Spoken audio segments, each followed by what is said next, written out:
बेटा आज हम आइसोक्लेथ मैप पढ़ने वाले हैं। आइसोक्लेथ मैप ये कुछ ऐसे मैप होते हैं जो किसी वेदर फिनोमिना को बड़ी आसानी से बता देते हैं। उदाहरण के लिए टेम्परेचर को अगर बनाना है, टेम्परेचर को अगर बताना है किसी इंसान को, ऐसे इंसान को जो पढ़ा लिखा नहीं है, तो इन लाइन से बना सकते हैं बड़ी आसानी से। सबसे पहले इस पे आना पड़ेगा आइसो। आइसो मींस सेम, और उसके बाद बहुत सारी लाइनें बनती हैं, जैसे आइसोथर्म, आइसोक्लेथ मैप के अकॉर्डिंग ही बनती हैं। आइसोयट्स, आइसोहेलाइंस, बहुत सारी लाइनें बनती हैं और बहुत सारे मैप बनते हैं। आओ एक बार देखें बारीकी से मैप बनते कैसे हैं। ये ऐसे मैप होते हैं, इसमें इस तरह की लाइंस बनी होती हैं जो एक सेम क्वांटिटी को शो करती हैं। आओ इन लाइंस को देखें बनते कैसे हैं। आओ एक बार आगे चलते हैं। सबसे पहले डेफिनेशन वो तो देखेंगे आप, बट मैं सीधे ही मैप पे आ रहा हूं, मतलब की बात बता रहा हूं। सबसे पहले हमें एक आउटलाइन मैप चाहिए इंडिया का। इंडिया का आउटलाइन मैप हमें मिल गया। उसके बाद पता क्या करते हैं बेटा, सबसे पहले नंबर 1 2 3 4 जितने भी जगहें हैं इंडिया की, मेन सेंटर है जहां से हमें वेदर का डाटा कलेक्ट हो सकता है, बड़ी आसानी से कलेक्ट हो सकता है, वो हम ले लेते हैं। फिर क्या करते हैं, इंडिया की उन जगहों पे हम डॉट लगा लेते हैं। उदाहरण के लिए जयपुर, जयपुर पे डॉट लगाया और लिख दिया जी 34 डिग्री सेल्सियस टेम्परेचर है। उसी तरह आगरा का सबका टेम्परेचर लिख दिया, और ये काम बहुत बड़े पैमाने पे होता है। तो सबके टेम्परेचर लिख दिए एक लाइन में, और मैप पे भी उस जगह पे वो डॉट हमने लगा दिए। तो ये हो गई सबसे पहली बात आइसोथर्म मैप की, कि सबसे पहले हमें एक पर्टिकुलर डाटा चाहिए, उसके बाद इंडिया का आउटलाइन मैप चाहिए, और इंडिया के आउटलाइन मैप पे उन जगहों पे डॉट लगे होने चाहिए जहां पे ये मैप में जो डाटा डिपिक्ट करना है हमें। सारा डाटा डिपिक्ट करने के बाद एक दिक्कत आती है, कहीं तो 34 डिग्री सेल्सियस है, कहीं 36 डिग्री सेल्सियस है। फिर इन एक सारे डाटा को कंप्राइज किया जाता है एक लाइंस के द्वारा। अब ये जो लाइंस है, आप बड़ी बारीकी से देखो, जूम आउट ये करना है, इन करना है जूम, तो ये जो लिखा है 35, इसका मतलब दोनों तरफ 35, इसका मतलब इस एरिया से इधर इधर 35 से क्रॉस ये टेम्परेचर।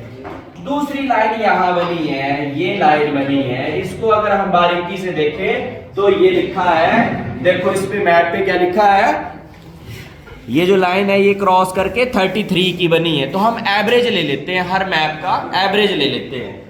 तो ऐसे ऐसे ये 33 की थी, तो गैप 2 का ले लिया सब में।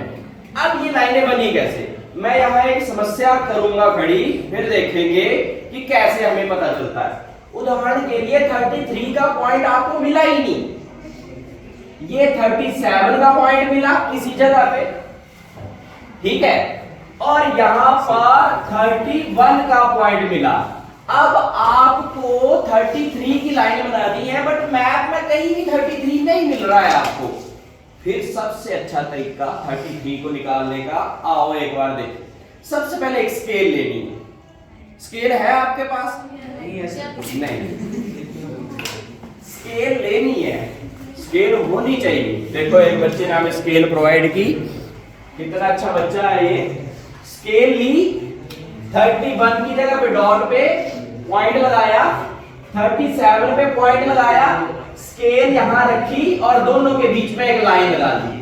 बोलो इतना समझ आ गया?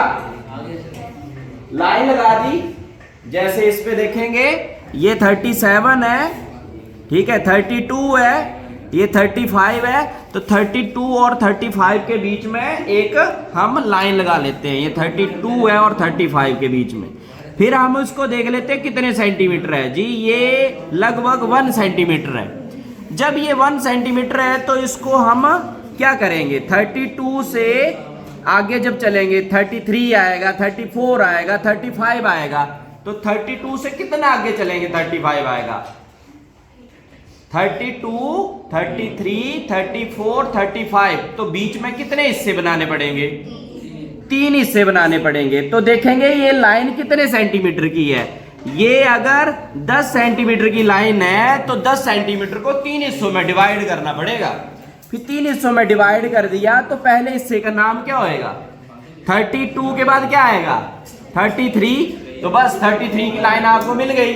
उदाहरण के लिए ये 31 है और ये 37 है।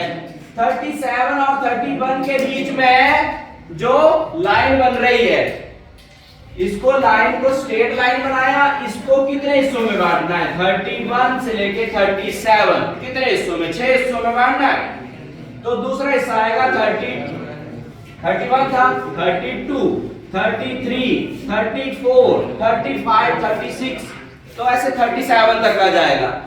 जहां पर 33 आएगा वहां पर डॉट लगा लिया और 33 को 33 से हमने क्या कर लिया? बना लिया रैंडमली, बड़े आसान से।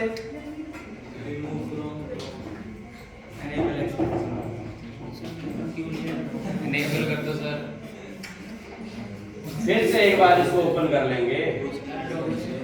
तो सही बात तो यहां की है, आपने इस लाइन को ऐसे रैंडमली हाथ से मिला लेना है। सारी लाइनों को जब आप मिलाएंगे तो एक मैप आपके सामने आ जाएगा, और जो मैप सामने आएगा वो होगा क्या? कौन सा मैप होएगा बताओ? आइसोप्लेथ मैप होएगा। आइसोप्लेथ मैप में कौन सा है? आइसोप्लेथ मैप भी बहुत तरह के होते हैं, तो ये आइसोथर्म मैप हो जाएगा। अगर टेम्परेचर को दिखा रहे हैं तो आइसोथर्म, अगर एक तरफ हम दिखा रहे हैं कि भाई कितना ज्यादा प्रेशर है तो आइसोबार हो जाएगा। एक जगह पे कितनी बारिश हो रही है, सारे देश में कितने सेंटीमीटर बारिश हो रही है, किस किस जगह पे कितने सेंटीमीटर बारिश हो रही है, तो ओवरव्यू देखने के लिए एक लाइन बना लेंगे जी, इस एरिया में इतने सेंटीमीटर बारिश होती है, तो उसके लिए अलग नेम है बेटा। ये 8-9 तरह के होते हैं, ये बहुत इंटरेस्टिंग है। ये जैसे प्रैक्टिकल फाइल है तो इसमें हम बना रहे थे अभी, ये सारी प्रैक्टिकल फाइल बनाई है, तो इसमें ये था आइसोथर्म है।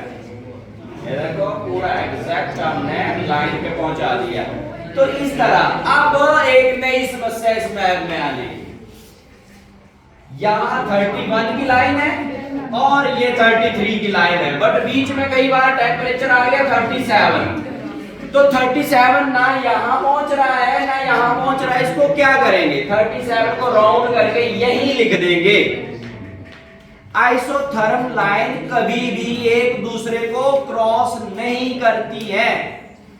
33 की लाइन 35 की लाइन को क्रॉस नहीं करेगी, वो 33 की लाइन मैप के बाहर जाएगी 33 ढूंढते ढूंढते, किसी को क्रॉस नहीं करेगी। ये सबसे बड़ी क्वालिटी है इसकी। इस मैप से पता चल जाता है कि इस एरिया में इतना टेम्परेचर, इस एरिया में इतना, इस एरिया में इतना। तो ये हमारे लिए बहुत ही बेस्ट मैप होता है ये जानने के लिए कि रीजनली कितना कितना टेम्परेचर डिफरेंस किस देश में कैसा है। इसको स्टेट का भी बना सकते हैं, इसको कंट्री का भी बना सकते हैं। तो ये मोटा मोटा एक व्यू बताया मैंने आपको। ठीक।